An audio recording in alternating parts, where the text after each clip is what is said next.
Welcome student, once again हम लोग पढ़ रहे हैं इंजीनियरिंग मैकेनिक्स। और इंजीनियरिंग मैकेनिक्स में हम लोगों ने देखा है अब तक कि फोर्सेस क्या होते हैं, फ्रिक्शन क्या होते हैं, किस तरीके से सिस्टम ऑफ फोर्स वर्क करते हैं, रोटेशनल मैकेनिज्म हम लोगों ने 2 डायमेंशनल मोशन देखा, काइनेटिक्स और काइनेमेटिक्स भी हम लोगों ने देख लिया। अब हम लोगों को देखना है कि लिफ्टिंग मशीन्स क्या होते हैं, किस तरीके से हम लोग लोड को उठाते हैं। जैसे क्रेन वगैरह हमारे पास किस सिद्धांत पर काम करते हैं, स्क्रू जैक हमारे पास किस सिद्धांत पर काम करते हैं और कितना हम लोग इफेक्टिवली इसका यूटिलाइजेशन कर सकते हैं। ठीक है, तो आइए हम लोग देखते हैं किस तरीके से डिजाइन होगा। तो हम लोग का नया चैप्टर स्टार्ट करने चल रहे हैं हम लोग लिफ्टिंग मशीन। किस तरीके से हमारे पास कोई यांत्रिक मशीनें जो हैं वो काम करती हैं और किस तरीके से हमारे पास इनका यूटिलाइजेशन होता है, उस चीज को हम लोग देखेंगे। ठीक है, चलिए आइए लिफ्टिंग मशीन चैप्टर संख्या 6 और चैप्टर संख्या 6 है हमारे पास। इसमें हम लोग को देखना है लिफ्टिंग मशीन। तो सबसे पहले हम लोग मशीन को डिफाइन करते हैं। What is machine? मशीन आप लोगों ने एक डेफिनेशन सुना होगा जब आप लोग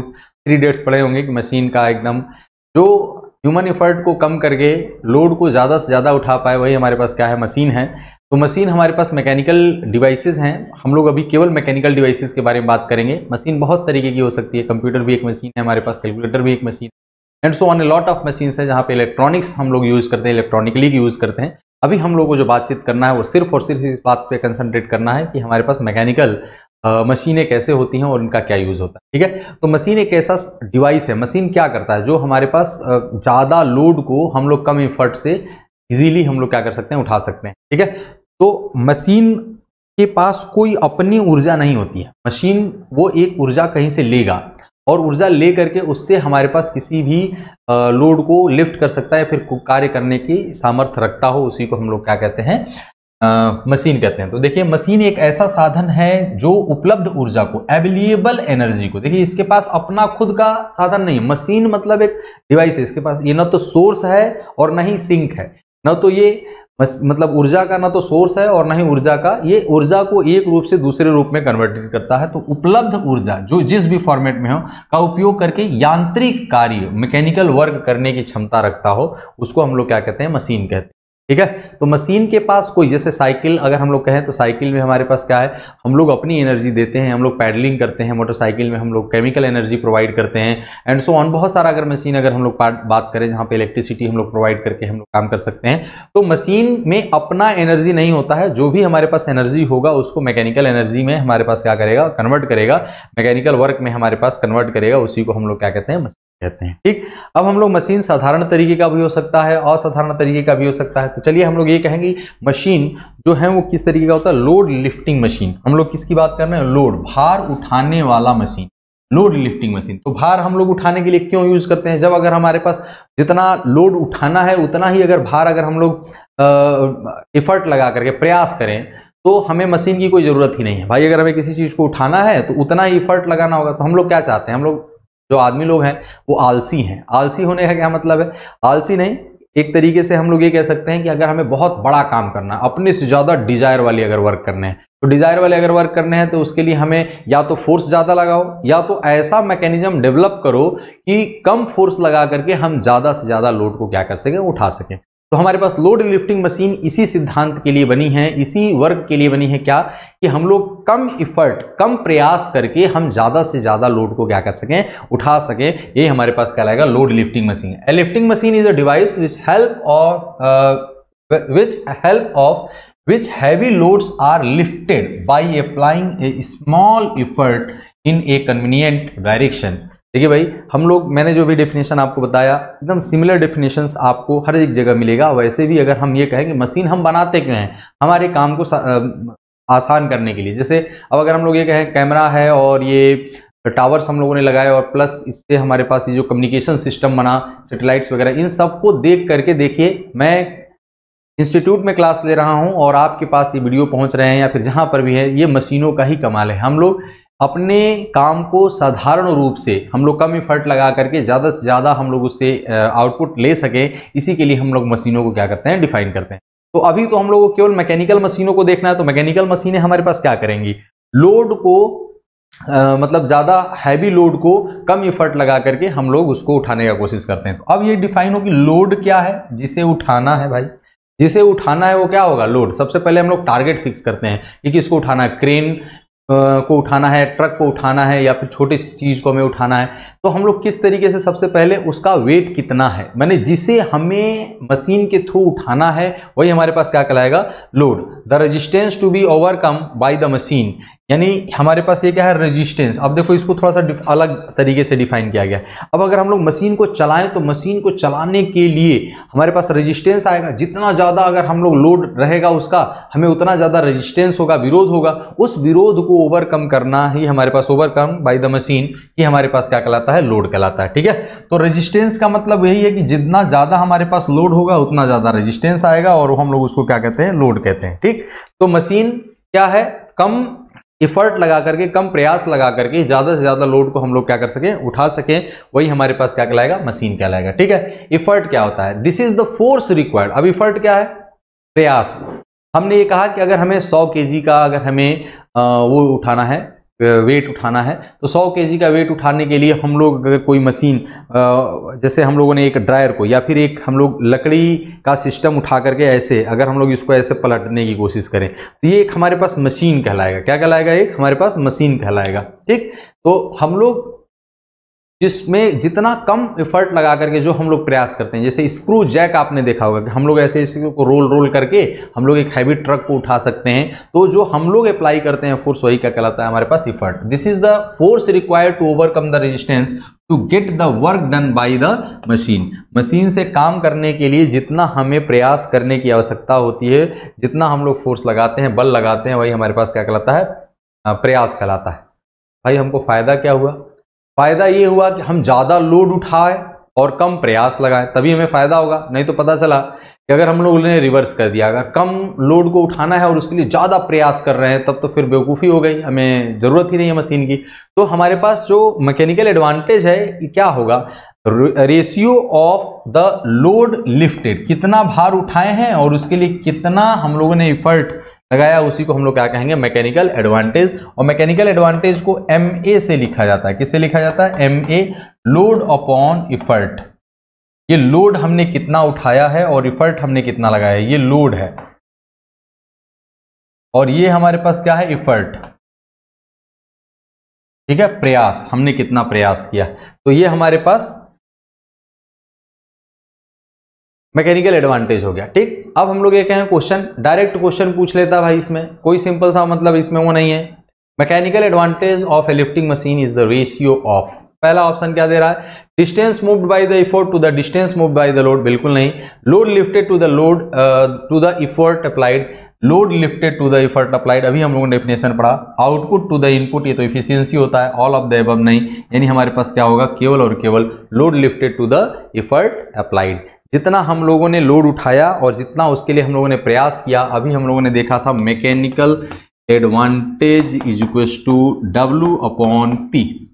लोड, जितना हम, ये लोड था और ये क्या है, एफर्ट, इसी के रेशियो को हम लोग क्या कहते हैं, मैकेनिकल एडवांटेज। अब देखिए वेलोसिटी रेशियो, ये इंपॉर्टेंट फैक्टर हो जाता है। और यहाँ से, हालांकि अभी तक जो मशीन का हम लोगों ने डेफिनेशन देखा वो तो बहुत इजीली था, बहुत इजीली हम लोगों ने एक्सप्लेन भी कर लिया, परंतु लेकिन हम लोग ये कहें वेलोसिटी रेशियो क्या होगा। अब वेलोसिटी रेशियो का मतलब हम फोर्स लगाने के लिए कितना वेलोसिटी दे रहे हैं और कितना डिस्टेंस ट्रेवल कर रहे हैं, वैसे भी वेलोसिटी होता है डिस्टेंस, डिस्प्लेसमेंट अपॉन टाइम, और किस रेट से लोड हमारे पास उठ रहा है उसके वेलोसिटी को डिवाइड करेंगे तो सेम टाइम ही लगेगा। तो सेम टाइम में हमारे पास क्या हो जाएगा, टाइम से टाइम कट जाएगा तो डिस्टेंस ट्रेवल बचेगा। तो हम लोग इसको डिस्टेंस के टर्म्स में डिफाइन करते हैं। वेलोसिटी रेशियो को किस चीज से हम लोग डिफाइन करते हैं, डिस्टेंस के टर्म्स में डिफाइन करते हैं। डिस्टेंस किसका किसका, distance, distance moved by the effort and distance moved by the load. ठीक, देखिए मैं इसको बहुत अच्छे एग्जांपल में आपको भी बताता हूं किस तरीके से हम लोग देख सकते हैं। This is the ratio of distance moved by the effort to the distance moved by the small interval of the time, by the load in small interval of time. मतलब अगर हम लोग सेम इंटरवल ऑफ टाइम लें तो distance moved by the effort, अगर उसको हम लोगों ने x मान लिया, और distance moved by the load उसको हम लोगों ने क्या मान लिया, y, यही हमारे पास क्या होता है, वेलोसिटी रेशियो। क्या होता है भाई, वेलोसिटी रेशियो।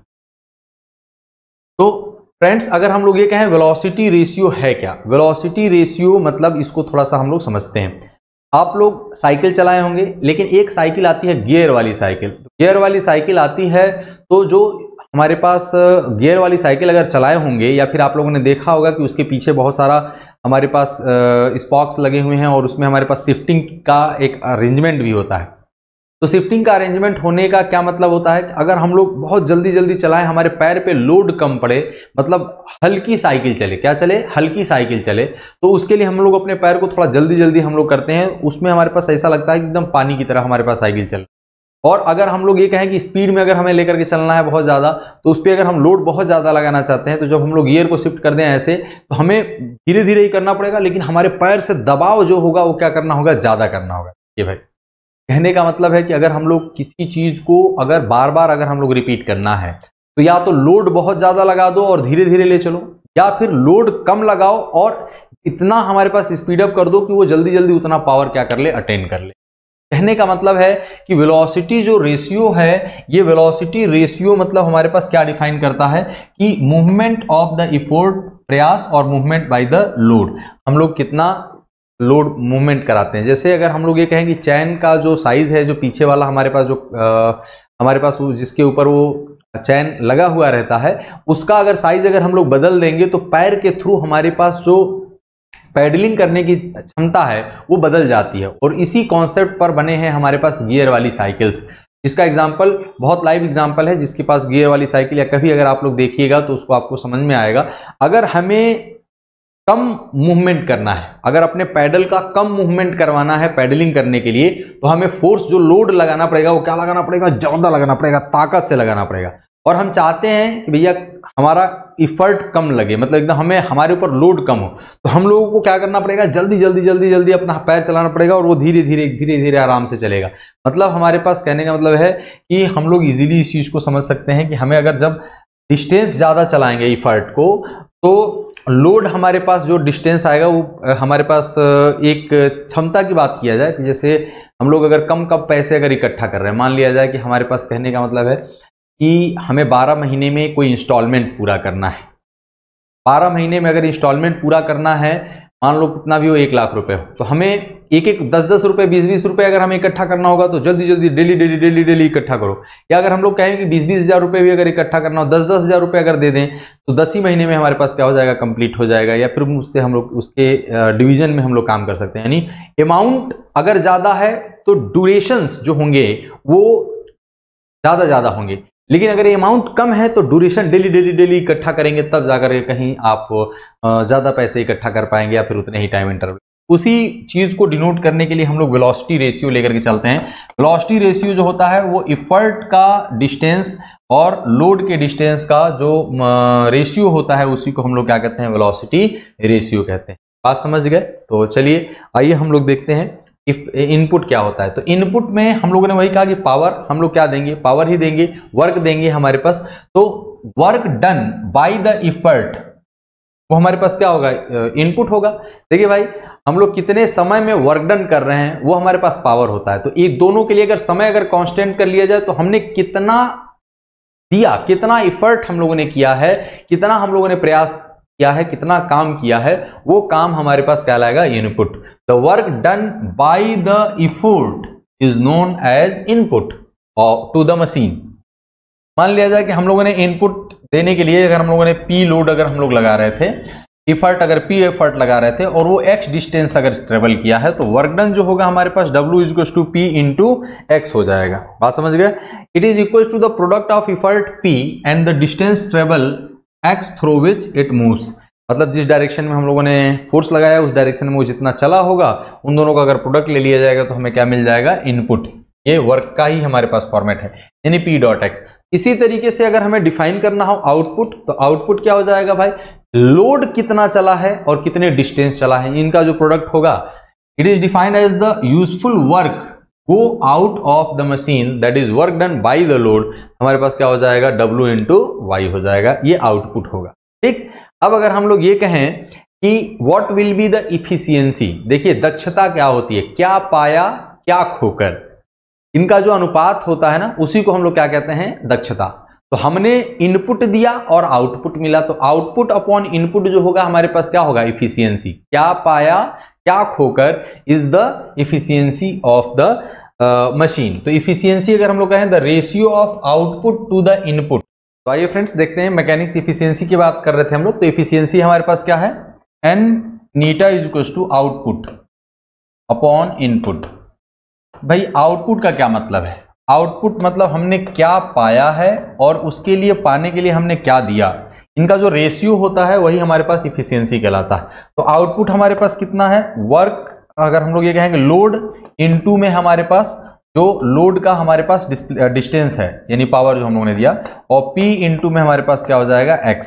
ये देखिए ये लोड है, ये वर्क नहीं है, ये लोड है, ये लोड है, W वर्क नहीं है, ये ध्यान रखेंगे। अब अगर हम लोग ये कहें कि W upon P into Y upon x, हम लोग इस चीज को ऐसे भी लिख सकते हैं कि W अपॉन P लिख दिया, हम लोग इसको ऐसे लिख दें कि W अपॉन में P divided by X upon में Y। देखिए ये उल्टा होकर के क्रॉस प्रोडक्ट में ऊपर चला जाएगा, तो ऊपर जाएगा तो उल्टा हो जाएगा, उल्टा होगा तो हम लोग पास यही फॉर्मेट आ जाएगा। लेकिन इस टर्म को अलग अलग हम लोगों ने डिफाइन किया है। लोड लिफ्टेड बाय और इफर्ट का जो रेशियो होता है उसको कहते हैं मैकेनिकल एडवांटेज, और जो वेलोसिटी रेशियो जो होता है हमारे पास वो इफर्ट हमारे पास कितना ट्रेवल किया और लोड कितना ट्रेवल किया, इसका हम लोग जो रेशियो कहते हैं, यानी इसको हम लोग लिख सकते हैं mechanical advantage divide by velocity ratio. ठीक, तो हम लोग ये लिख सकते हैं इफिशियंसी जो हमारे पास आ गया नीटा, तो नीटा is equal to mechanical advantage upon velocity ratio होता है फ्रेंड्स। तो हम लोग इजीली इसको क्या कर सकते हैं। ठीक, चलिए अब अगर हम लोग ये कहें कि इफिशियंसी कैसे याद रखना है, तो इफिशियंसी में हम लोगों ने क्या एडवांटेज हम लोगों ने दिया, हमारे पास अगर वेलोसिटी रेशियो बहुत ज़्यादा है, बहुत ज़्यादा अगर वेलोसिटी रेशियो का मान आ जाएगा तो इफिशियंसी हमारे पास घट जाएगी। क्या मतलब है, कैसे हम लोग ये देख सकते हैं। देखिए भाई, हम लोग ये कहें कि मैकेनिकल एडवांटेज जितना ज़्यादा होगा, मैकेनिकल एडवांटेज जितना ज़्यादा होगा इफिशियंसी हमारे पास उतनी ही ज़्यादा होगी, और वेलोसिटी रेशियो जितना ज़्यादा होगा उतना ही इफिशियंसी हमारे पास क्या होगा, कम होगा। कैसे, क्या मतलब है सर।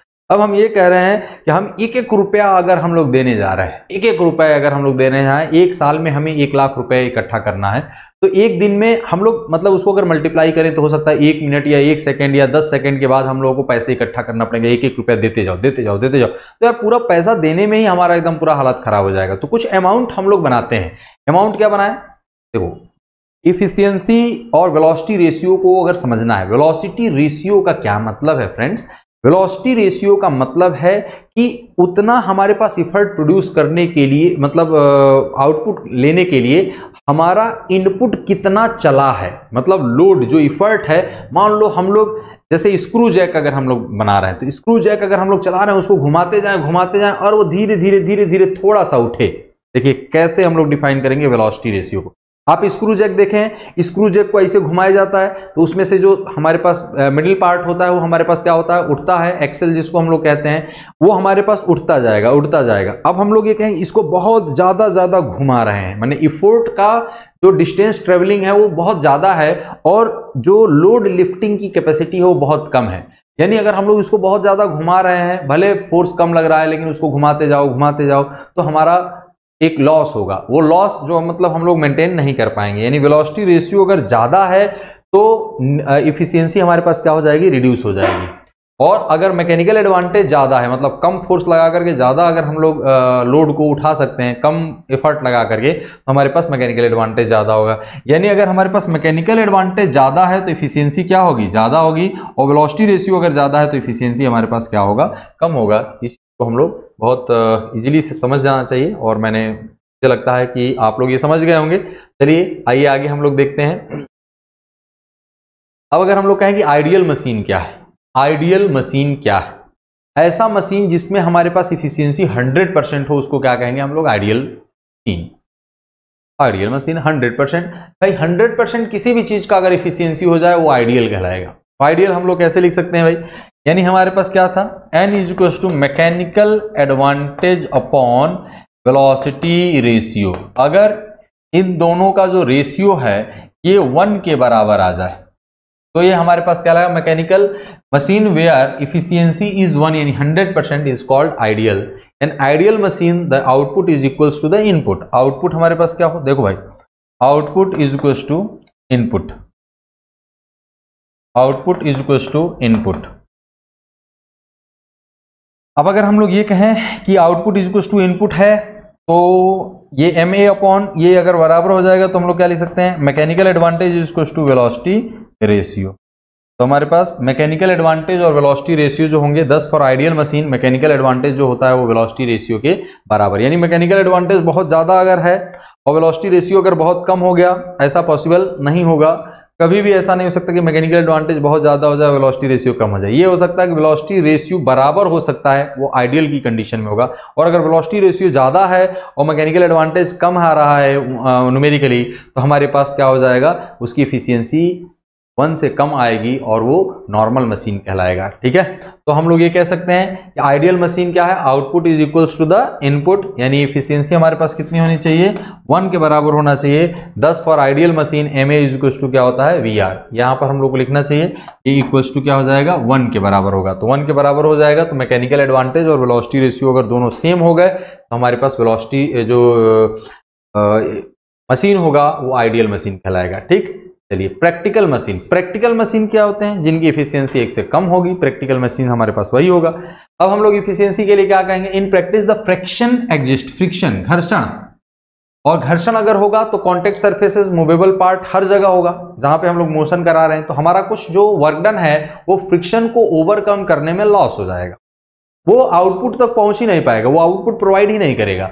उसका जो पोर्शन है वो कहां तक हमारे पास जाएगा, केवल और केवल हमारे पास फ्रिक्शन को ओवरकम करने में चला जाएगा, इसीलिए हमें वर्क डन नहीं मिलेगा, उसके कारण जो लॉस हो गया, तो इसलिए एफिशिएंसी हमारे पास क्या हो जाएगी, घट जाएगी। Sum of the work done और by the effort is utilized to overcome frictional resistance. किसकी वजह से चलाता है, फ्रिक्शनल रेजिस्टेंस की वजह से चलाता है।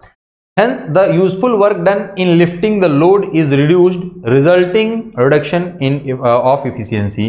मतलब efficiency में हमारे पास क्या हो जाएगा, reduction आ जाएगा। ठीक, तो हम लोग ये कहें कि hence the useful work done in lifting the load is reduced, resulting reduction in efficiency। अगर हमारे पास कुछ हमने जो काम किया वो फालतू की जगहों पे चला गया, तो फालतू की जगहों पे चला गया तो हम जो वर्क करना चाहते हैं वो हम नहीं कर पाएंगे, जितना हमें आउटपुट मिलना चाहिए वो आउटपुट हमारे पास नहीं मिल पाएगा। ठीक है, तो चलिए हम लोग ये कहें कि प्रैक्टिकल मशीन्स में एफिशिएंसी जो होता है, let the actual effort required, ये P जो है हमारे पास actual effort is required, PI is the ideal effort required. Ideal effort मतलब हमारे पास क्या होगा, इसमें फ्रिक्शन जो होगा वो क्या होगा, 0, फ्रिक्शन फोर्स, यानी हमारे पास coefficient mu is equal to क्या होगा, 0। Actual load to be lifted, ये एक्चुअल लोड है हमारे पास जिसको, और ideal load to be lifted, ideal load जो लिफ्ट करना है। देखिए भाई, अगर हम लोग एफर्ट को बराबर रखेंगे तो आइडियल अवस्था में लोड ज्यादा उठा पाएंगे, क्योंकि हमारे पास एक्चुअल जो वर्क होगा, वो एक्चुअल जो एफर्ट होगा वो हमारे पास कुछ फ्रिक्शन में लॉस हो जाएगा। तो एक्चुअल अगर हमने कह दिया कि मैं 10 न्यूटन लगा करके 100 न्यूटन का हमें लोड उठाना है, कितना लगाना है, 10 न्यूटन हमें अप्लाई करना है और 100 न्यूटन का लोड उठाना है। अगर आइडियल केस है तो अगर, और हम लोग कह रहे हैं कि इनपुट जो है, इनपुट जो लोड है वो इफर्ट हम लोग बराबर लगा रहे हैं, तो 100 से ज्यादा लगा लेगा, 100 से ज्यादा लोड हमारे पास उठ जाएगा, क्योंकि उसमें फ्रिक्शन में कोई लॉस नहीं होने वाला है। लेकिन अगर हम लोग ये कहें कि 100 kg हमारे पास 10 kg का इफर्ट है और मैकेनिकल एडवांटेज की वजह से उसमें हमारे पास 100 kg उठा सकता था,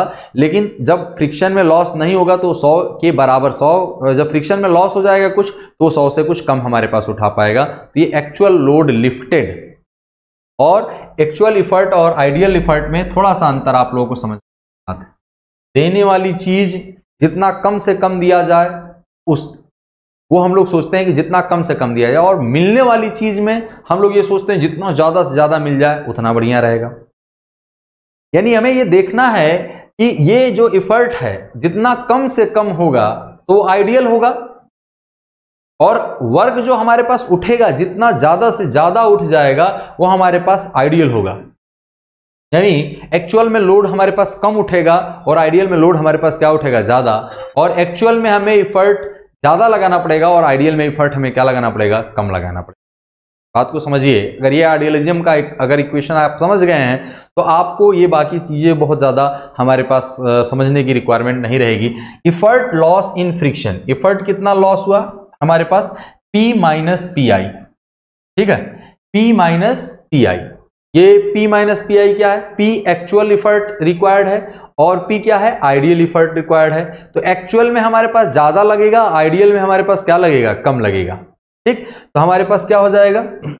हम लोग पी आई की बात करें तो हम लोग ये कह रहे थे कि अगर आइडियल की अगर हम लोग बात करेंगे तो W P इंटू ये effort into x is equal to में होगा हमारे पास W अपॉन इंटू में Y। तो हमारे पास P I is equal to कितना हो गया हमारे पास? W into Y upon X. और हम जानते हैं कि W में अगर हम लोग x डिवाइडेड बाई वाई लिख दें तो इसको लिख सकते हैं W upon velocity ratio. Friend यहाँ पे हम लोग एक्चुअल की बात नहीं है, W लोड जो हमें उठाना था, हम लोग आइडियली इफर्ट की बात करते हैं, तो ये जो हमारे पास पी आई आएगा वो W अपॉन वेलोसिटी रेशियो आ जाएगा। तो हम लोगों ने P में से W अपॉन वी आर को क्या कर दिया? रिड्यूस कर दिया। अब देखें फ्रिक्शनल रेजिस्टेंस, जो फ्रिक्शनल रेजिस्टेंस जो है वो कितना है लोड की वजह से। तो हमारे पास देखो actual load to be lifted minus ideal load. तो आइडियल लोड जो होगा हमारे पास क्या होगा? कम होगा, और एक्चुअल जो हम लोग लगाएंगे लोड जो उठेगा वो एक्चुअल में कम उठेगा। इनफैक्ट हम लोग को डब्ल्यू आई माइनस W करना चाहिए था, तो साइन कन्वर्जन में जब वैल्यू आ जाएगा तो हम लोग वहां पर देख सकते हैं, उससे कोई दिक्कत नहीं होगा। तो W minus W I is equal to, अब देखो डब्ल्यू आई की वैल्यू हम लोग क्या लिख सकते हैं? तो P into x is equal to W I into y. तो हमारे पास क्या हो जाएगा? P x upon y is equal to W I. तो हमारे पास क्या हो जाएगा? डब्ल्यू आई यानी इसको हम लोग लिख सकते हैं वेलोसिटी रेशियो यानी P इंटू वी आर। देखिए P इंटू वी आर, ये साइन अगर चेंज हो जाएगा, अगर इसकी वैल्यू ज्यादा होगी इसका वैल्यू कम होगा तो साइन चेंज हो जाएगा, उससे हम लोग कोई लेना देना नहीं है। हम लोग साइन में बात कर सकते हैं, कोई समस्या नहीं आएगी। तो हम लोग ये कहेंगे 10, अगर हम लोग ये कहें कि जो नीटा होता है वो कितना होता है? W अपॉन P इंटू में Y अपॉन एक्स। तो हम लोग इसको लिख सकते हैं W load upon effort into 1 upon velocity ratio. तो 1 अपॉन वेलोसिटी रेशियो अगर हम लोग PI की वैल्यू अगर हम लोग बात करें PI, तो PI इज इक्वल टू कितना हो जाएगा हमारे पास? W upon VR। अभी निकाला था मैंने, आप लोग को याद हो, तो PI इज इक्वल टू निकाला है W अपॉन वेलोसिटी रेशियो। तो वेलोसिटी रेशियो अपॉन में अगर कर दिया W में W अपॉन VR, तो हमारे पास यहां से अगर हम लोग इफिशियंसी की अगर हम लोग बात करेंगे तो W अपॉन VR को क्या लिख सकते हैं? PI, यानी इफिशियंसी इज इक्वल टू हो गया PI upon P, PI upon P।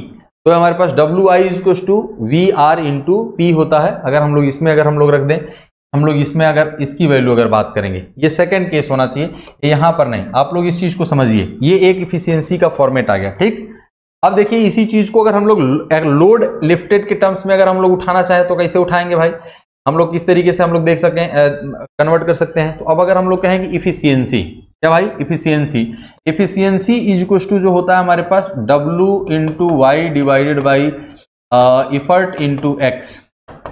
तो W into y is equal to कितना है? W upon P into 1 upon velocity ratio. अब देखिए भाई P इंटू वेलोसिटी रेशियो को अगर हम लोग WI के टर्म्स में अगर लिखें तो मैंने लिखा था WI इज इक्वल टू क्या है? यहाँ पे अगर WI की बात किया जाए तो WI इज इक्वल टू क्या है? P into velocity ratio.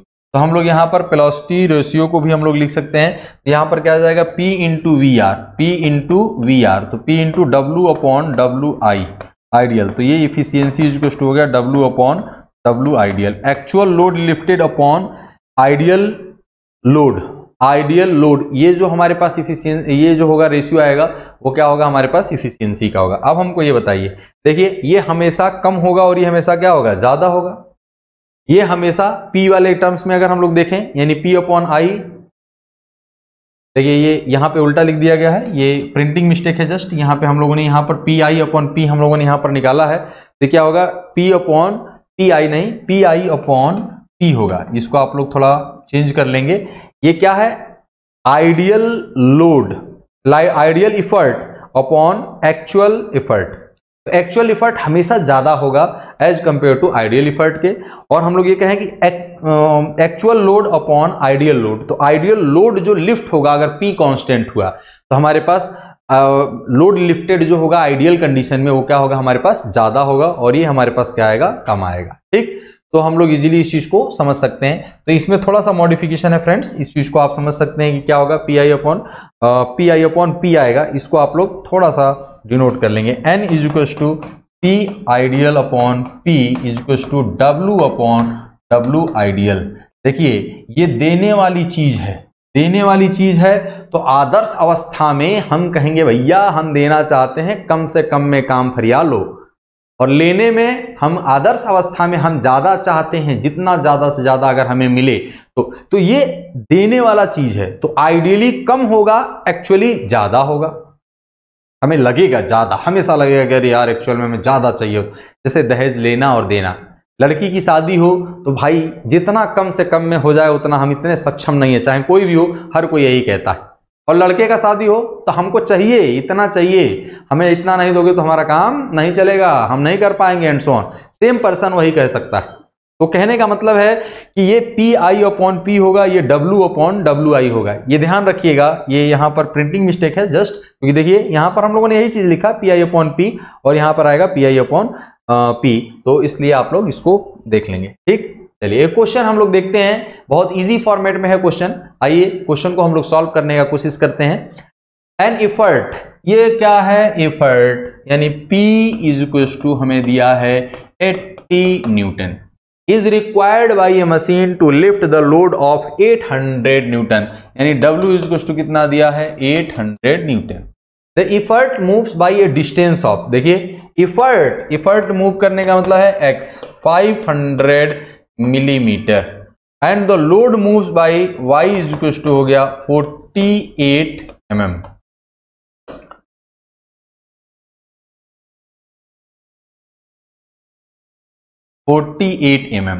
Calculate the mechanical advantage, velocity ratio and efficiency of the machine. What is the effect of friction on the effort and load? अब अगर हम लोग ये देखेंगे, इस चीज को भी अगर हम लोग कंसीडर करेंगे, सबसे पहले तो मैकेनिकल एडवांटेज निकाला जाए, तो मैकेनिकल एडवांटेज कितना होता है friends, mechanical advantage equal to हो जाता है load lifted by the effort, तो यानी W अपॉन में P, तो W कितना है 800 divided by 80 is equal to mechanical advantage आ गया 10। ये यूनिटलेस है, इसका कोई मात्रक नहीं होगा, यानी मैकेनिकल एडवांटेज हमारे पास आ गया 10। अब फ्रेंड्स हम लोगों को कह रहा है कि कैलकुलेट द वेलोसिटी रेशियो, तो वेलोसिटी रेशियो कितना होता है फ्रेंड्स, हमारे पास होता है x divided by y, the ratio of, आइए देखते हैं हम लोग, ratio of effort, distance moved by the effort to the distance moved by the load. तो देखिए हम लोग ये वेलोसिटी रेशियो हम लोग देख सकते हैं, समझ, distance moved by the effort to the distance moved by load, easily हम लोग समझ सकते हैं, मैंने इसको पूरा एक्सप्लेन भी किया। तो x इज इक्वल टू कितना है फ्रेंड्स, देखते हैं हम लोग, x इज इक्वल टू है 500 mm और ये क्या है 48 mm, दोनों सेम यूनिट में है तो हम लोग को जरूरत नहीं पड़ेगा, तो ये हो जाएगा 500 डिवाइडेड बाई 48।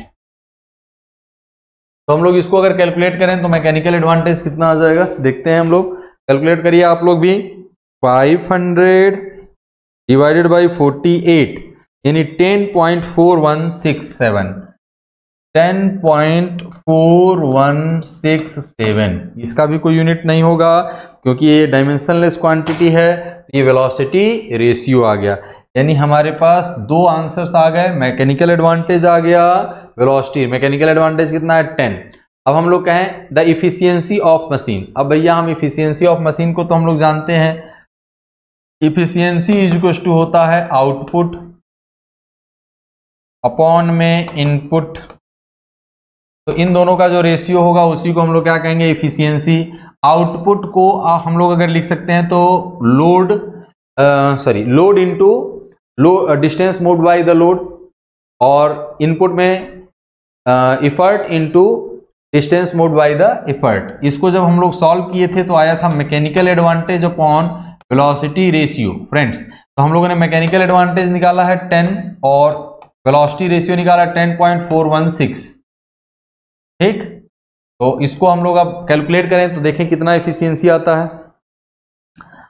10 डिवाइडेड बाई 10.4167, तो ये आ जाएगा हमारे पास 95 0.95999, यानी हमारे पास जो आ गया इतना पॉइंट में, तो हमें परसेंटेज में निकालना होगा, तो 100 का मल्टीप्लाई कर देंगे, तो 100 से मल्टीप्लाई करेंगे तो 95.999, तो इसको हम लोग नियर अबाउट लिख सकते हैं 96%। कितना लिख सकते हैं भाई? 96%। ठीक, तो ये इफिशियंसी जो आ गया वो कितना आ गया? 96%। ठीक, अब यानी कहने का मतलब है ये नियर अबाउट में हम लोगों ने लिया है। अब हम लोग ये कहें कि भाई ये आइडियल मशीन तो है नहीं, आइडियल मशीन कब होता? जब इसकी इफिशियंसी कितनी आती? 100%। तो 100% आया नहीं है, तो अब अगर हम लोग ये कहें कि efficiency of the machine, what is the effect of friction on the effort and load.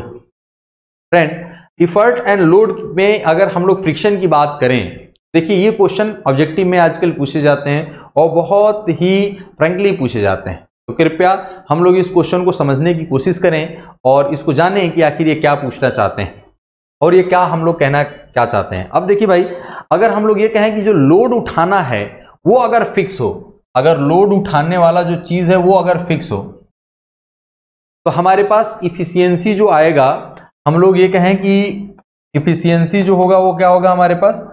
P upon P I, sorry PI upon P, ideal load upon ideal effort upon actual effort.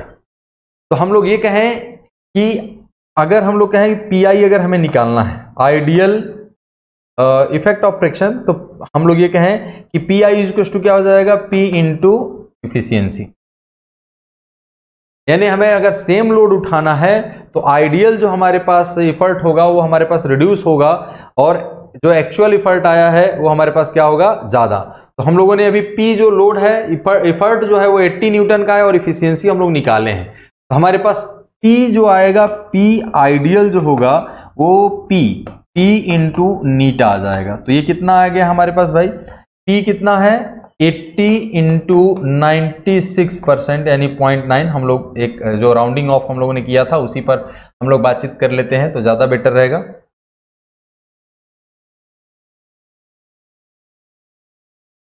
तो हम लोग इसको अगर calculate करें भाई, ये कितना आ जाएगा बताइए?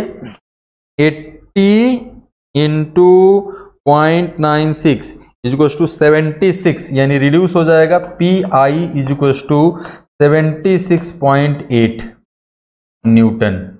पहले 80 लग रहा था, लेकिन अगर आइडियल हो जाता तो हमारे पास उतना ही लोड उठाने के लिए हमारे पास क्या हो जाता? 76.8 हो जाता।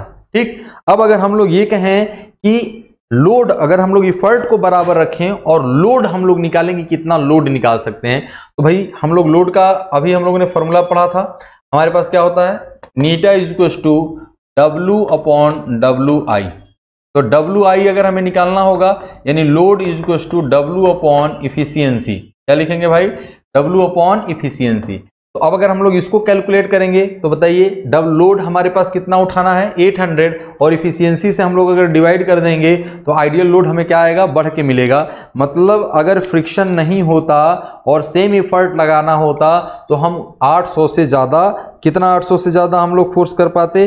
800 डिवाइडेड बाई 0.96, यानी कितना? 833, यानी W आइडियल जो होगा हमारे पास कितना हो जाएगा? 833 न्यूटन। इतना लोड हम लोग उठा पाते जब अब फ्रिक्शन नहीं होता। तो सेम इफर्ट लगा करके, सेम इफर्ट कितना हम लोगों ने लगाया? 80 न्यूटन का लगाया, और उतने से हम लोग अगर आइडियल केस में 833.33 न्यूटन का हम लोग लोड क्या कर सकते हैं? उठा सकते हैं। बात समझ गए हैं? बहुत अच्छी बात है। तो हम लोग इस चीज को देख सकते हैं। बात समझ गए ना? तो ये क्वेश्चन हमारे पास क्या कह रहा है? What is the effect of friction on the effort and the load. अगर हमारे पास इफर्ट और लोड की अगर बात किया जाए, अगर फ्रिक्शन है तो इफर्ट हमारे पास क्या करना पड़ेगा? सेम लोड लगाने के लिए ज्यादा करना पड़ेगा, मतलब घूस देना है भाई। फ्रिक्शन को भी हमें सेटिस्फाई करना है, तो जितने में हमारे पास काम हो रहा है उससे ज्यादा लेकर के चलना पड़ेगा, क्योंकि फ्रिक्शन जो है महाराज वो बहुत बेकार आदमी है। फ्रिक्शन में हम लोगों को क्या करना पड़ेगा? ज्यादा देना पड़ेगा, हमें फोर्स में उनको एक्स्ट्रा दे करके चलना पड़ेगा। ठीक, लेकिन अगर हमें आउटपुट की बात करना है, यानी सेम इफर्ट लगाना है, आउटपुट, तो आइडियल आउटपुट हमें क्या मिलेगा? हमें आइडियल आउटपुट ज़्यादा मिलेगा और जब फ्रिक्शन होगा तो हमारे पास लोड जो लिफ्टेड होगा वो क्या होगा, कम होगा। ठीक, तो अब हम लोग देखते हैं लॉ ऑफ मशीन, मशीन किस सिद्धांत पर काम करता है और इसका क्या मीनिंग होता है और किसी तरीके से हम लोग कर सकते हैं। तो ये हम लोग के पास the relation between the load lifted and the effort required in a machine is called the law of machine. Simple सी बात है, अगर हमें ये रिलेशन चाहिए, देखिए अभी हम लोगों ने देखा था, हम लोगों के पास ये P जो है एफर्ट है, W हमारे पास क्या है, लोड है, इन दोनों में जो रिलेशन आएगा किसी भी मशीन का वो हमारे पास लॉ ऑफ मशीन कहलाएगा, उस मशीन के लिए उसका नियम सिद्धांत कहलाएगा। तो for practical machine the graph between load and effort is generally straight line, मतलब ये जनरली बोला गया भाई, ऐसा नहीं हमने ये कहा किसी भी मशीन की बात कर लिया जाए, किसी भी मशीन की बात कर लिया जाए, उसमें जो लोड और एफर्ट का जो रेशियो मतलब रिलेशनशिप आएगा, रेशियो नहीं रिलेशनशिप आएगा, वो हम लोग क्या कहेंगे, उस मशीन का लॉ है। सामान्य रूप से जो जितने भी मशीनें होती हैं वो एक लोड और एफर्ट में यानी प्रयास और भार में एक रेखीय समीकरण बनाती हैं। तो रेखीय समीकरण बनाएंगे स्ट्रेट लाइन, तो हम लोग जानते हैं do not pass through the origin, मतलब ऑरिजिन से पास नहीं हो सकता। क्यों नहीं हो सकता ऑरिजिन से पास, तो आइए समझते हैं इसके पास। हम लोग ये कह रहे हैं कि P is equal to P, हम लोग Y is equal to mx plus C, तो P is equal to mw plus C. अब देखो अगर हम लोग ये कहें कि W जीरो हो, मतलब जीरो एफर्ट लगा करके, मतलब जीरो से अगर हम लोग एकदम जस्ट अगर कर रहे हैं तब भी हमारे पास थोड़ा भी लोड ना उठे, तब भी हमें फोर्स एफर्ट की रिक्वायरमेंट होती है। क्या मतलब है, यानी P इज इक्वल टू हमारे पास क्या हो जाएगा, कांस्टेंट। ये P is equal to constant का मतलब क्या है, अगर हम लोग ये स्टैटिक फ्रिक्शन की बात कर रहा है, अभी हमारे पास किसी स्क्रू जैक को घुमाने के लिए एक मक्खी को अगर बैठा दिया जाएगा या एक मक्खी से खींचने के लिए कहा जाएगा, ये एक चींटी से तो वो खींच नहीं पाएगी क्योंकि उसका फ्रिक्शन है। उससे ज़्यादा तो हमें काम करना ही पड़ेगा, वर्क हमें देना ही पड़ेगा। अगर उससे कम दे दिए हैं तो हमारे पास वर्क वो यूजफुल नहीं होगा, वो लोड को लिफ्ट करने के लिए नहीं आ पाएगा। तो ये हमारे पास कहलाएगा, क्या कहलाएगा, अगर हम लोग ये कहें कि ये ऑरिजिन से स्टार्ट हो जाता तो थोड़ा सा भी लोड उठाने के लिए हम लोग थोड़ा सा फोर्स दे देते तो उठ जाता, लेकिन ऐसा नहीं होता। एक मिनिमम अमाउंट हमें देना पड़ेगा और वो मिनिमम अमाउंट जो है हमारे पास क्या होता है, C होता है। इसीलिए हम लोग इस चीज को कहते हैं कि ये ऑरिजिन से पास नहीं हो सकता। यानी अगर हम लोग लोड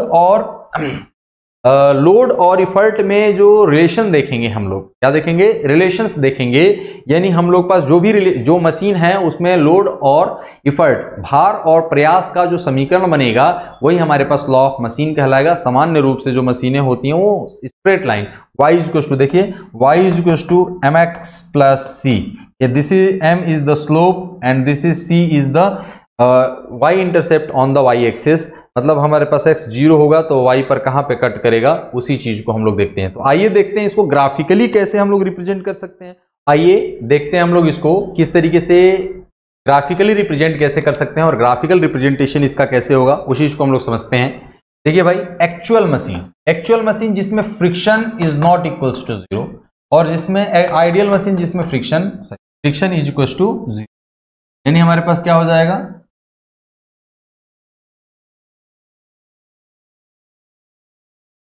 यहां पे क्या हो जाएगा, friction is equal to zero. तो फ्रिक्शन जीरो है तो थोड़ा सा भी अगर हम लोगों ने लोड दिया तो आसानी से हमारे पास क्या हो जाएगा, मोशन लोड को हमारे पास क्या करने लगेगा, उठाने लगेगा। यानी लोड को हमारे पास उठाने लगेगा, यानी इसमें कोई फ्रिक्शन ही नहीं है तो कोई एनर्जी लॉस ही नहीं होना है। अब दूसरी बात है एक्चुअल वाले में, तो ये एक्चुअल वाले को तो स्टैटिक फ्रिक्शन, देखो मोशन में तो तब आएगा ना जब हम लोग फोर्स अप्लाई कर रहे हैं, और मोशन में तो तब आएगा भाई जब उसको हम लोगों ने कुछ फोर्स दिया है, कितना, स्टैटिक फ्रिक्शन के बराबर। तो इतना जो हमारे पास वर्क डन है, इफर्ट जो अप्लाइड है, ये इतना वाला जो इफर्ट है वो स्टैटिक फ्रिक्शन में ही लॉस हो जाएगा। हालांकि फ्रिक्शन यहां पर भी काम कर रहा है, और फ्रिक्शन इसलिए मतलब यहां पे अगर काम कर रहा है तो ये डायनेमिक फ्रिक्शन होगा और ये क्या होगा, स्टैटिक फ्रिक्शन होगा। माने ये मोशन में हमारे पास फ्रिक्शन देगा और ये स्टैटिक फ्रिक्शन में हमारे पास चला जाएगा, स्टैटिक फ्रिक्शन में ये लॉस हो जाएगा। तो आदर्श जो मशीन है, आदर्श प्रयास रेखा जो हम लोग ये कहें कि भार प्रयास रेखा, ये ऑरिजिन से स्टार्ट होगा, और जो हमारे पास एक्चुअल मशीन है भार वास्तविक प्रयास, अगर हम लोग ये कहें, ये एक्चुअल मशीनें जो होंगी इसमें हमारे पास कुछ ना कुछ फ्रिक्शन में एनर्जी लॉस होगा।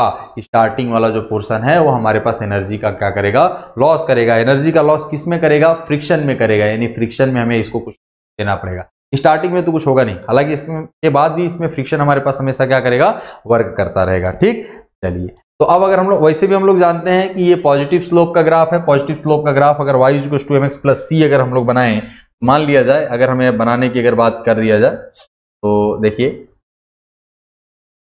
y = mx + c का जो ग्राफ होता है वो इस तरीके से होता है। यहां से यहां तक का ये c हमारे पास जो इंटरसेप्ट होता है इसी को हम लोग y इंटरसेप्ट कहते हैं। और अगर हमारे पास इसे y = -mx + c अगर हमें बनाना होगा तो हम लोग इस तरीके से बना सकते हैं। ठीक, तो आइए हम लोग ये देखते हैं इसका स्लोप किस चीज को रिप्रेजेंट करेगा। This is the c and this is, भाई देखिए अगर हम लोग ये कहें कि यहां से यहां तक, अभी मैं c कह रहा था y = mx, और ये जो होता है थीटा अगर हम लोग ले लें तो tan θ = किसके बराबर होता है, स्लोप के बराबर होता है। स्लोप आप लोग पढ़े हैं, मैं आपको स्लोप बताया था अभी, स्लोप किस चीज को हम लोग रिप्रेजेंट करते हैं। स्लोप मैंने ढलान होता है dy/dx। तो हम लोग ये कहें कि ये जो tan साइन है, जो एंगल है हमारे पास इस लोड कर्व का, तो हमारे पास इसका अगर टेंजेंट ले लिया जाए तो वही हमारे पास क्या होता है, स्लोप होता है। तो अभी हम लोगों ने क्या देखा था, P = mw c, x लिख दिया हमने, ये क्या है हमारे पास, c। तो हमारे पास क्या आ जाएगा, P + mw + c। m क्या है, स्लोप है, और ये जो c है जो इंटरसेप्ट है, और ये इनिशियल फ्रिक्शन होता है। क्या होता है भाई, इनिशियल फ्रिक्शन होगा। ये क्या होगा, इनिशियल फ्रिक्शन। और हमारे पास जो फॉर आइडियल मशीन अगर हम लोग देखें, अगर हम लोग आइडियल मशीन के लिए देखेंगे, फॉर आइडियल, देखिए हम लोग को एक एक चीज को कंसीडर करके चलना है। आइडियल मशीन जब होगा तो c = क्या होगा, 0, और c = 0 होगा तो p is directly proportional to w होगा। जितना हम लोग करेंगे, यानी जब 0 है तो 0, और वो होगा तो मैकेनिकल। और वैसे भी हम लोग जानते हैं मैकेनिकल एडवांटेज जो होता है हमारे पास, मैकेनिकल एडवांटेज = क्या होता है, वेलोसिटी रेशियो। तो हम लोग कहें mechanical advantage ma = w/p, load upon हमारे पास जो है लोड अपॉन इफर्ट। अब हम लोग ये कहें कि y = अब हम लोग ये बताइए, y = हमारे पास y = नहीं, p। अगर हम लोग लॉ ऑफ मशीन की बात करें तो क्या आएगा भाई, p = w/mw + c। तो हम लोग जानते हैं मैकेनिकल एडवांटेज = कितना होता है भाई, मैकेनिकल एडवांटेज = होता है w/लोड / p इफर्ट। तो अगर हम लोगों ने P, अगर हम लोगों ने इफर्ट अगर किया तो W, अगर हम लोग W/ यहां से अगर एक वैल्यू निकालें, W/P की वैल्यू जो आएगी वो कितनी आएगी, यहां से तो P से अगर हम लोग डिवाइड कर दें, /P mw/P + C/P। तो W/P ये 1 = mw/P + C/P। तो हम लोग यहां से क्या लिख सकते हैं, W/P में = हम लोग क्या लिखेंगे भाई बताइए, ये हम लोग लिखेंगे 1 - C/P, और इसको पूरे को डिवाइड कर दें /m। तो हम लोग W/P 1 - C/P में हम लोगों ने लिख दिया m। तो अब हम लोग ये कहेंगे मैकेनिकल एडवांटेज कितना हो जाएगा, तो इसको हम लोग रेशियो ले लें और 1/m लिख सकते हैं। तो हमारे पास क्या आ गया, 1 - C/P इंटू में 1/m हम लोग लिख सकते हैं। यानी अगर हमारे पास W का वैल्यू ज्यादा, यानी लोड जो हमारे पास भार है वो ज्यादा है, और P हमारे पास रिजल्ट क्या होगा, ज्यादा, तो C/P = रिड्यूस हो जाएगा, तो मैकेनिकल एडवांटेज क्या हो जाएगा, बढ़ जाएगा। यानी कहने का मतलब क्या है कि किसको बढ़ाएंगे किसको घटाएंगे, ये चीज हम लोग को देखना है। यानी अगर हमारे पास P का वैल्यू इंक्रीज होगा तो दिस वैल्यू हमारे पास क्या हो जाएगा, घट जाएगा, और दिस वैल्यू घटने से हमारे पास ये जो होगा क्या होगा, पूरा MA बढ़ेगा, और ये क्या हो जाएगा, हमारे पास W भी बढ़ेगा। यानी जितना ज्यादा P होगा उतना ही ज्यादा हमारे पास मैकेनिकल एडवांटेज, उतना ही ज्यादा हमारे पास एफिशिएंसी में हम लोग देख सकते हैं। Greatest value of mechanical advantage and नीटा, तो ग्रेटेस्ट वैल्यू जो हमारे पास हो सकता है वो कितना हो सकता है, C/P = हम लोग 0 कर दें। देखिए मैकेनिकल एडवांटेज, ये सब चीजें इतनी इंपॉर्टेंट है डायरेक्ट ऑब्जेक्टिव क्वेश्चंस में। डायरेक्ट ऑब्जेक्टिव क्वेश्चन में कैसे पूछेगा सर, देखिए आइए देखते हैं हम लोग। मैकेनिकल एडवांटेज हम लोगों ने देख लिया। अब हम लोगों को कहना है कि ये इक्वेशन हम लोगों ने ऑब्टेन कर लिया। हम लोगों ने रिलेशन निकाला था, आइडियल मशीन की बात कर रहे हैं। किसकी बात कर रहे हैं हम लोग? आइडियल मशीन की।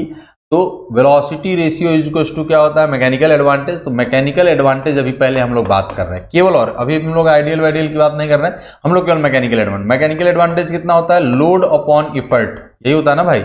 अब हम लोग ये जानते हैं कि P is equal to MW plus C होता है, ठीक। तो हम लोग P का वैल्यू रख दें या फिर हम लोग W का वैल्यू, यानी W अपॉन P ही निकाल लेते हैं। तो W अपॉन P अगर निकालना है तो ये क्या निकाला था अभी हम लोगों ने? 1 minus C upon P divided by M होगा फ्रेंड्स। तो अब अगर हम लोग ये कहें कि mechanical advantage is equal to हो गया 1 upon M 1 minus C upon P। अब देखो इसका रेशियो अगर ज्यादा होगा तो इसका वैल्यू क्या होगा? कम होगा। यानी इसको अगर हम लोग कम कर दें C अपॉन P की वैल्यू को, तो P जितना ज्यादा होगा उतना हमारे लिए इफर्ट जितना ज्यादा होगा उतना हमारे लिए बढ़िया होगा। यानी C अपॉन P का वैल्यू अगर 0 हो जाए, C अपॉन P का वैल्यू अगर ज्यादा हो जाएगा, देखिए C अपॉन P का वैल्यू अगर रिड्यूस हो गया, यानी P ज्यादा है, तो हमारे पास मैकेनिकल एडवांटेज हमारे पास क्या हो जाएगा? ज्यादा हो जाएगा। बात समझ गया ना? देखिए ये जो शॉर्टेड फॉर्म में लिखा गया है, W को या तो बढ़ा दो तो मैकेनिकल एडवांटेज ज्यादा होगा, या तो P को बढ़ा दो। अगर हम लोग ये कहें कि इस P के बढ़ने से, अगर रेखीय सिद्धांत है, यहां से तो हम लोग यूनिवर्सली प्रोपोर्शनल लग रहा है, लेकिन नहीं, देखिए यहां से ये कांस्टेंट है, ये भी कांस्टेंट है, और इसको अगर बढ़ाएंगे तो ये C अपॉन P रिड्यूस होगा, C अपॉन P रिड्यूस होगा, क्योंकि इसको बढ़ाने से ये भी बढ़ जाएगा हमारे पास, और इसमें ज्यादा अमाउंट में बढ़ रहा था, यानी हम लोगों ने इस W को P के टर्म्स में ही कन्वर्ट कर लिया। तो P का अगर बढ़ाएंगे तो ये हमारे पास रिड्यूस हो जाएगा, और रिड्यूस होगा तो मैकेनिकल एडवांटेज बढ़ जाएगा। यानी ये बहुत ही इंपॉर्टेंट पार्ट है। फॉर एग्जाम्पल अगर हम लोग देखें नीटा कह रहे हैं हम लोग, मैकेनिकल एडवांटेज की बात कर रहे हैं, हम लोग मैकेनिकल एडवांटेज। तो मैकेनिकल एडवांटेज को हम लोग क्या लिख सकते हैं? MA is equal to, friends देखिए ध्यान दीजिए, अगर हम लोग ये कहें कि मैकेनिकल एडवांटेज में W अपॉन P है, P को बढ़ा रहे हैं तो W भी बढ़ रहा है, और W ज्यादा रेट से बढ़ेगा, तो हम लोग कहें कैसे? हम लोग इसको कन्वर्ट किए हैं तो ये, अब अगर हम लोग P को बढ़ाएंगे तो ये पूरा टोटल अमाउंट घट जाएगा, ये टोटल अमाउंट क्या हो जाएगा? घट जाएगा। और टोटल अमाउंट घटने का मतलब है कि W बढ़ गया या फिर हम लोग मैकेनिकल एडवांटेज बढ़ गया। तो हम लोग इजीली इस चीज को समझ सकते हैं। अब मैक्सिमम कब होगा? जब C अपॉन P का वैल्यू जो हो जाए वो क्या हो जाए? 0। या तो C 0 हो जाए या P इनफाइनाइट हो जाए। तो P हम लोग इनफाइनाइट करेंगे नहीं, C को 0 कर देंगे। यानी इस सिचुएशन में जो मैकेनिकल एडवांटेज जो होगा, mechanical advantage max is equal to 1 upon M और 1 माइनस 0। 1 माइनस 0 का मतलब 1 अपॉन M। ये क्या है? Mechanical advantage max, maximum mechanical advantage हो गया फ्रेंड्स। और अगर मैक्सिमम मैकेनिकल एडवांटेज आ गया 1 अपॉन M, तो इफिशियंसी हम लोग क्या जानते थे भाई? Mechanical advantage divided by velocity ratio. तो 1 अपॉन M इंटू में हमारे पास हो जाएगा वेलोसिटी रेशियो। 1 अपॉन में करके कर ले, या फिर हम लोग कर लें 1 upon M into velocity ratio, ठीक। तो वेलोसिटी रेशियो में हमारे पास जो इफिशियंसी आ गया, ये हमारे पास क्या हो जाएगा? मैक्सिमम केस, क्योंकि अगर MA को मैक्सिमम रख देंगे तो इफिशियंसी मैक्सिमम आ जाएगा। इसको हमें क्या रखना होगा? मैक्स रखना होगा। इसकी मैक्स वैल्यू 1 अपॉन M, ठीक है। तो ये आप लोग याद रखेंगे। ये देखिए क्वेश्चन एक हमारे पास है, बहुत इजीली हम लोग क्वेश्चन को सॉल्व कर सकते हैं। Match the correct answer from the group B for the statement of the group A. Moment of inertia of a circular section about its diameter D. Diameter दिया है, D दिया है, और D के परितः अगर हम लोग को मोमेंट ऑफ इनर्शिया निकालना था, हमारे पास क्या? Circular section about its diameter. तो सर्कुलर सेक्शन का अगर हम लोग को डायमीटर के अबाउट अगर हम लोग को वो निकालना है मोमेंट ऑफ इनर्शिया, और वो भी हमें क्या दिया है? डायमीटर D दिया है। तो अबाउट इट्स डायमीटर, तो डायमीटर माने ये, और हम लोग ये जानते हैं कि IXX और IYY, देखिए डायमीटर कुछ भी हो सकता है, सर्कुलर सेक्शन है हमारे पास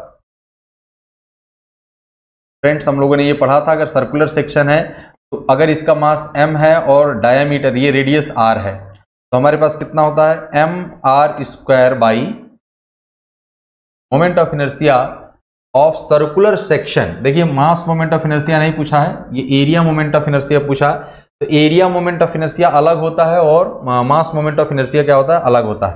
तो हम लोग ये जानते हैं पाई, देखिए ये हम लोग अभी मास मोमेंट ऑफ इनर्शिया में निकाल रहा था, वो एरिया मोमेंट ऑफ इनर्शिया पूछ रहे हैं। एरिया मोमेंट ऑफ इनर्शिया में हमारे पास क्या होगा, ऑप्शन में हमारे पास जो दिया हुआ है उसके बेसिस पर हम लोग काम करेंगे। वैसे भी मोमेंट ऑफ इनर्शिया के लिए हमारे पास एक ही फॉर्मेट दिया हुआ है, तो कोई दिक्कत नहीं। तो हम लोग अगर किसी भी डायामीटर की अगर हम लोग बात करेंगे ना, तो डायामीटर के अलोंग जो होता है, डायामीटर के अलोंग जब भी अगर डायामीटर डी दिया हुआ है तो इसका moment of inertia, area moment of inertia, area moment of inertia होता है ए इंटू आर स्क्वायर। तो ए इंटू आर स्क्वायर में अगर हम लोग डी ए आर का वो इंटीग्रेशन करके हम लोग जब सॉल्व करते थे तो वहां से आएगा। मैंने ये फॉर्मेट आप लोगों को बताया नहीं है, जनरली आप लोग याद कर लें π/4 आर की पावर 4। तो अगर हम लोग ये कहें कि 2 की पावर 4 में अगर हम लोग को मल्टीप्लाई करना होगा तो कितना हो जाएगा, π/4 डी स्क्वायर, मतलब हमारे पास r/d/2 का पावर 4। तो अगर हम लोग ये कहें कि 8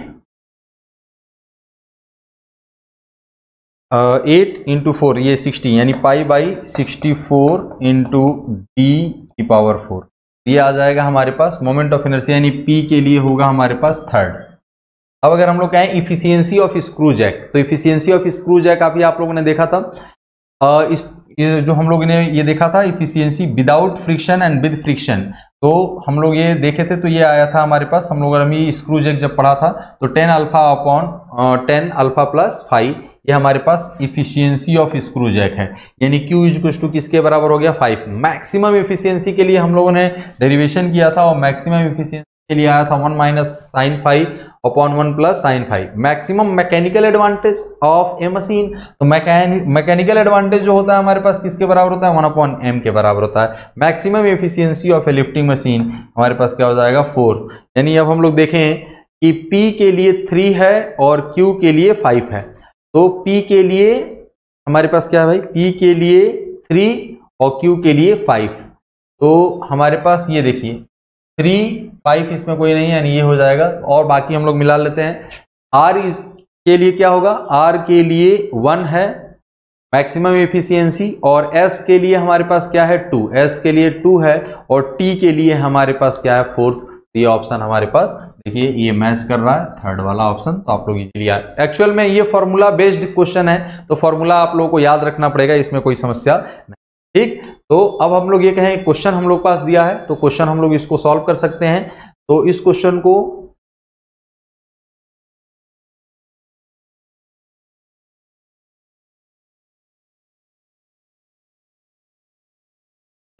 हम लोग अगले लेक्चर में सॉल्व कर सकते हैं। तो इसको हम लोग, या फिर चलिए अभी हम लोग इस क्वेश्चन को सॉल्व कर लेते हैं, देखते हैं क्वेश्चन क्या कह रहा है। A simple lifting machine lifts 200 Newton and 300 newton by using effort of 50 Newton and 60, यानी W1 इज इक्वल टू हमें दिया है 200, W2 इज इक्वल टू दिया है 300 Newton, P1 is equal to दिया है 50 न्यूटन और P2 इज इक्वल टू दिया है 60 न्यूटन।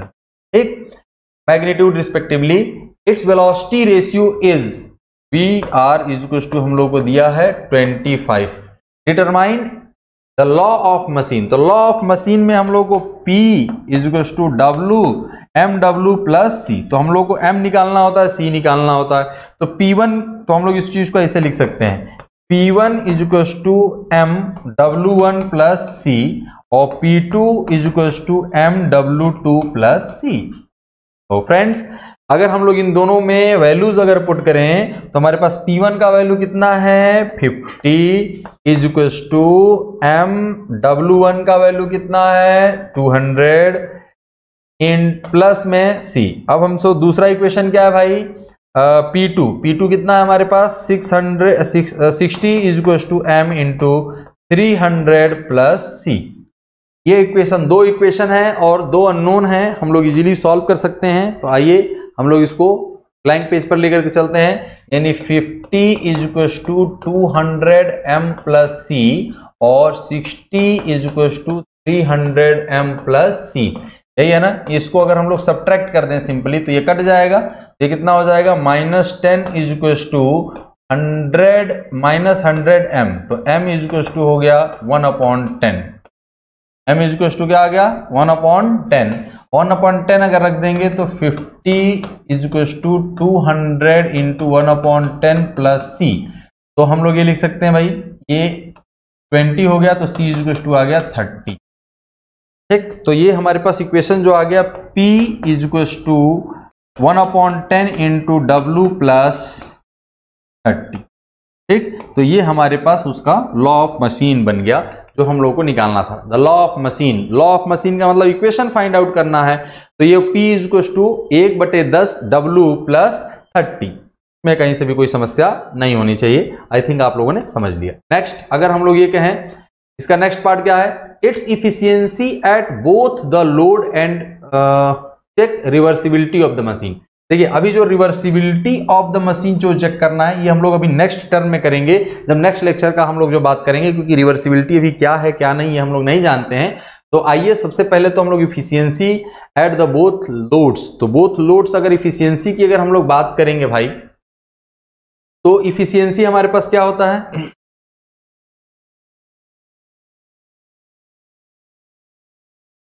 हम लोगों को इरेज करना है ये पोर्शन। अगर हम लोग इरेज कर दें, इफिशियंसी हम लोग को निकालना है, वेलोसिटी रेशियो दिया, मैकेनिकल एडवांटेज निकाल लेंगे, सिंपल सी बात है। तो आप लोग फ्रेंड्स कैलकुलेट करिए, मैकेनिकल एडवांटेज क्या होगा, इसका वेलोसिटी रेशियो 25 दिया हुआ है। मैकेनिकल एडवांटेज क्या होगा, अगर फर्स्ट केस में अगर हम लोग बात करें M1, तो ये क्या हो जाएगा, नीटा 1 is equal to mechanical advantage, sorry mechanical advantage, पहले मैकेनिकल एडवांटेज वन केस में अगर हम लोग निकाल लें, तो वन केस में मैकेनिकल एडवांटेज कितना है, लोड 200 डिवाइडेड बाई 50 कितना हो जाएगा हमारे पास 4। मैकेनिकल एडवांटेज कितना आ गया 4 मैकेनिकल एडवांटेज आ गया। तो नीटा 1 इज टू कितना आ जाएगा फ्रेंड्स, बता दो जल्दी से आप लोग। हम लोग क्या करेंगे, वेलोसिटी रेशियो से हम लोग डिवाइड कर देंगे। तो वेलोसिटी रेशियो कितना है हमारे पास, ये 4 है, और वेलोसिटी रेशियो कितना दिया है 25। तो 25 अगर दिया है तो आ जाएगा हमारे पास 0.16। 4 का अगर मल्टीप्लाई डिवाइड कर लिया तो 16, 0.16 यानी 16%। नीटा 1 is equal to 16%। Velocity ratio 25 दे दिया है, और वो हमारे पास 50 डिवाइड बाई, तो वो 4 ही आ गया, तो कोई ऐसा दिक्कत नहीं है। M मैकेनिकल एडवांटेज एट 2 अगर हम लोग निकालेंगे फ्रेंड्स, तो कितना आ जाएगा 300 डिवाइडेड बाई 60, तो ये कितना हो जाएगा, ये आ जाएगा 5, तो 5 आ जाएगा। तो हम लोग यहाँ पर क्या लिख सकते हैं, नीटा 2 इज इक्वल टू आ जाएगा हमारे पास 5 divide by 25 is equal to 0.2 यानी 20%। ठीक, तो ये हमारे पास 20% का है N2 और N2। अब इसमें चेक रिवर्सिबिलिटी जो है वो नेक्स्ट टॉपिक का है, तो इसीलिए क्वेश्चन को वैसे हम लोगों को करना था, both effort loss in the cases and maximum efficiency of the machine. तो देखिए, मैक्सिमम एफिशिएंसी तो हम लोग निकाल सकते हैं, लेकिन फ्रेंड्स हम लोगों को अभी ये जो effort lost in both cases वो हम लोग को देखना है। तो इफिशियंसी, मैक्सिमम इफिशियंसी जो होता है वो कितना हो जाएगा 1/m इंटू 1/ वेलोसिटी रेशियो। तो m का जो वैल्यू आया था 1/m अगर हम लोग रखेंगे तो 10 हो जाएगा, वेलोसिटी रेशियो कितना है 25, तो ये आ जाएगा हमारे पास 5 से अगर कैंसिल आउट कर दें इसको, या 4 का मल्टीप्लाई कर दें तो 40%। मैक्सिमम एफिशिएंसी जो आएगा वो 40%। ठीक है, तो अब अगर हम लोग देखेंगे इसकी रिवर्सिबिलिटी क्या है क्या नहीं है, और इसका जो सेकंड पार्ट है हम लोग उसको भी देखेंगे कि सेकंड पार्ट में जो हम लोगों से पूछा गया है रिवर्सिबिलिटी चेक करने के लिए, उस चीज को भी हम लोग चेक करेंगे। तो इस क्वेश्चन को हम लोग नेक्स्ट टर्न पे करेंगे, और इसके आगे का टॉपिक भी हम लोग करेंगे अगले टर्न पे। आज के लिए बस इतना ही, बहुत बहुत धन्यवाद फ्रेंड्स, मिलते हैं हम लोग नेक्स्ट टर्न पे।